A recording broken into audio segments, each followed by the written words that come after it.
دي اول خروجه بعد الامتحانات، وكانت لازم تكون للملاهي يفصلوا ويحسوا ان فتره الضغط خلاص خلصت. شفت المكان دوت على النت، وحقيقي خرجنا منه مبسوطين جدا. المكان اسمه سمارت فوكس، ملاهي واسعة وكبيرة وفيها ألعاب كتيرة جدا، وكلهم ممتعين. أنا نفسي استمتعت جدا هناك. فيها كيدز اريا حلوة قوي، فيها ألعاب تانية كتير مناسبة ليكي قبل ما تكوني يوم. هتشتري الكارت وتشحنيه وتشحني طاقتك معاهم.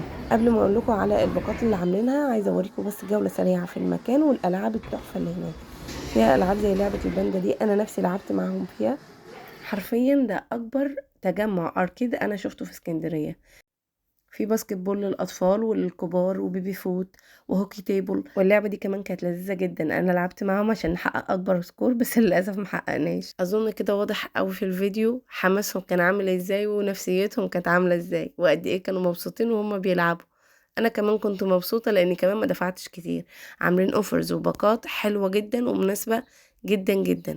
اي لعبه موجوده هناك ب25 جنيه، ما عدا تقريبا البلاي ستيشن وجهاز المساج، هما اللي كانوا اغلى شويه، تقريبا كانوا 45 جنيه. كنت هنسى اقول لكم على الاوضه المعموله بالبلو لايت علشان البلاي ستيشن ولعبه الفي ار. باين الحماس ولا باين اكتر؟ سيبك بقى من العربيات اللي احنا اتعودنا عليها وتعالي شوفي اللعبه دي. تحفه بجد. التغيير مطلوب يا جماعه عشان يكسر اي روتين، حتى لو كانت في الالعاب بتاعه الاطفال. خليهم ينسوا بقى الموبايلات شويه. بصوا احنا بنشحنوا الكارت، واي لعبه اهوت مكتوب عليها الشاشه ب25 جنيه، وده عرض لمده اسبوع. كان كل 500 جنيه هتشحني بيهم هتاخدي عليهم 600 هديه، يعني 1100 جنيه. يلا روحوا سمارت فوكس في سيدي جابر فوق محطه القطر.